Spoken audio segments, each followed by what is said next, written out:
Ayin, what do you think? You unwrap Sri Lankan talent. What is worrying you the most or surprising you the most? Firstly, thank you for the opportunity for being here. And I think, like Ka mentioned, that I would resonate with her. We have brilliant technical minds.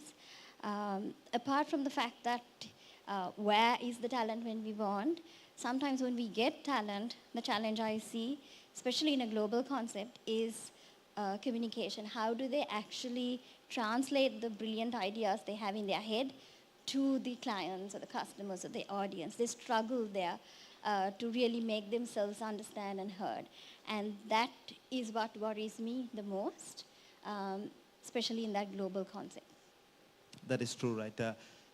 There's two things here, clarity of thought and clarity of words. Only when both these come together, you're able to do what you want. The articulation, to Exactly. really bring that, idea to life, so to say. So, Ayin, as someone deeply involved in shaping talent and strategies around it, with your leadership across talent and this whole HR fraternity, how do you see culture and diversity shape the development of inclusive leadership in Sri Lanka? I mean, D&I has become a buzzword, but how is that shaping leadership in Sri Lanka? Well, a very interesting question, and like you said, it's a buzzword. I think from a Sri Lankan context, diversity and culture is like the SOP our leaders work with. It's just not, something nice to have, but it is something that we deal with on a day-to-day basis. Sri Lankan culture, it's a balance between, high respect, hierarchy, and harmony. That's how we've been brought up, our communities. So, and if you look at the diversity in terms of the different faiths, the communities, the socioeconomic backgrounds, so it's like a beautiful, tapestry of different things, and that's the beauty of Sri Lanka. So, as leaders, you have people coming from all of these different groups and communities. How do you work with them? So that's why I said it's a SOP. It's something that operating system that you really, it's the foundation. So personally, strategies that I have adopted in diversity and culture. Number one is voice over consensus, because you really, again, when I talk about communities, we have a lot of collectivism over individualism. I'll give you a few examples. Sometimes our communities have certain norms, values, traditions we bring in. And they'll say, oh, this is how, my lineage practices something. This is how we do things. Or you will have political, ideas coming in. If somebody belongs to X party, the entire generation would belong to that party. Or schools for that matter, the school that your great-grandfather went to, it passes down. So that's how Sri Lanka has kind of been built up. So that's why I said collectivism over individualism, and sometimes the quieter, the shy people, their voice tends to get lost. So how do we bring voice into play? That's some of the practices that we've adopted, or I have adopted, is actually having those one-on-one conversations, creating platforms where people can share their views without being threatened, even if their opinions are different. You have focus group discussions, and you have a lot of platforms or tools, again, like Slido and things, where anonymously you ask questions and you get people to share their views on that. When you're in a meeting, a group, huddle, where probably the leader shares their idea right at the end, but you go around the table and ask them their perceptions and views, because sometimes the moment the leader says something, everyone would just agree to it. They don't really want to say something very different to it. I personally have a KPI for myself. Every day I have random one-on-one connects with people. Unscheduled, random. Random. With, across all ranks. And for a month I do about 40 to 50. It's tough, but it makes a big difference. And this is completely informal, unofficial. I just, call them, or if I see them, hey, let's have a chat. And I talk to them, ask them about their families, what they're doing, what are their challenges. So it really kind of creates that trust, the bond. So if they have a problem, and when they have a problem, they are very comfortable in, reaching out and talking. And you also get a sense of pulse of what's really happening at that ground level. And before something sort of blows up, because people come to you, they, build that trust and that relationship. So different, platforms and enablers like that really help voice to be heard. Something else that we practice is safe space conversation. There are a lot of underrepresented communities, and where sometimes they don't know someone else who's struggling with that same issue. So we have safe space conversations. We have listening circles. So they can be gender-based, they could be, some of the common challenges faced in Sri Lanka, but people get together in an informal sort of, circle, and they talk and they share their stories of challenges and they support each other. So these are support groups. So all of these things create platforms and opportunities for people's voice to be heard. So that's one aspect.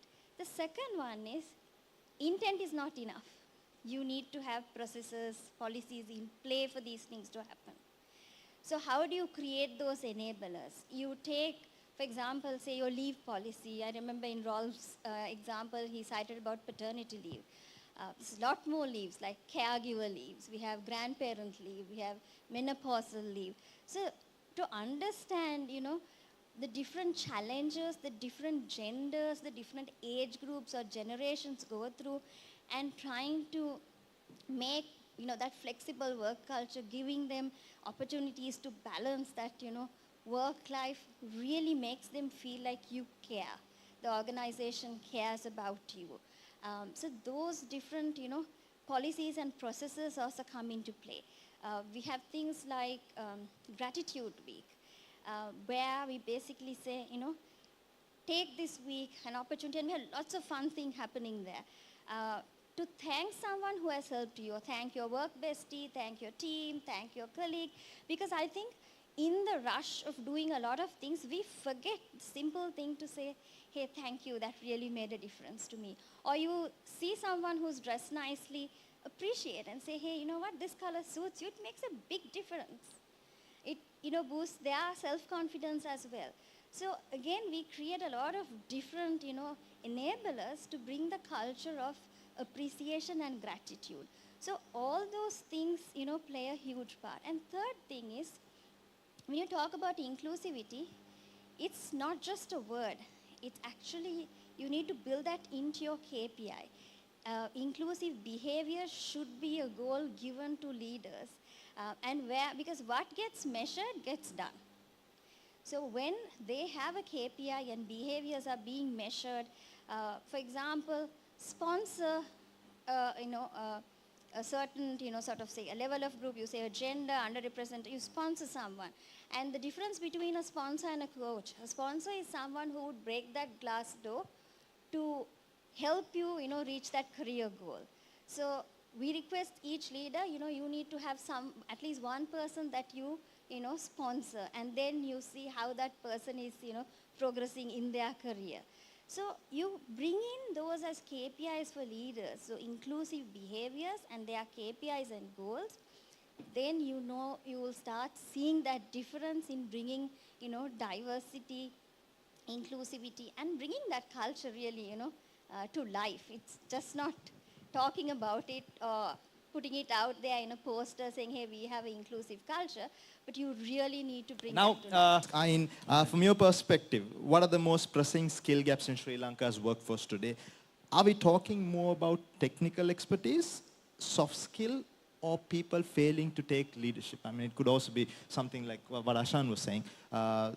One of the qualities to be a tough leader or a good leader is to be tough at sometimes. I mean, you tend to be too soft. You're not doing that. Or is it a failure in soft skill? They're technically very smart, but the inner presence doesn't come out because of a failure of soft skill exhibition.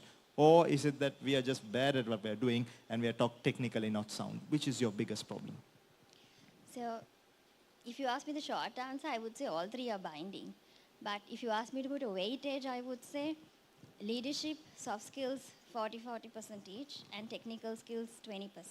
Why I say that is, subject knowledge, you can train people. But behavior is a very hard to, behavior, attitude, that's a very hard to train component. So sometimes I think people who have been in interview panels, hiring panels would also know a lot of the companies tend to hire on attitude and agility to learn, openness for change, versus having whole heap of technical, certifications and qualifications, because you can do sprints, etc., and give them the training. So if I break it down, I think Ashan also spoke about it. Take your first-time managers. That people leading, skills kit. So that's a huge issue. How do you give feedback? How do you take feedback? How do you have tough conversations? How do you coach and mentor? Because if you have great anchors, great leaders, building a high-performing team is easy. But when your anchor doesn't have that right leadership skills or doesn't have the soft skills to go with it, it becomes even more tough to build an entire team. So that's one aspect from a leadership. From a soft skill aspect, again, it's about the finer things like how do you, like for example, I spoke about difficult conversations, but also in difficult conversations, there are, we spoke about inclusivity as well. Cookie cutter thing is not going to work because each person is unique. We speak about equity over equality. We have to make sure as leaders that we understand what works best for each of our team and how do you get their best version. So the strategies we use to motivate our team to really get them to perform at their best would be different from person to person.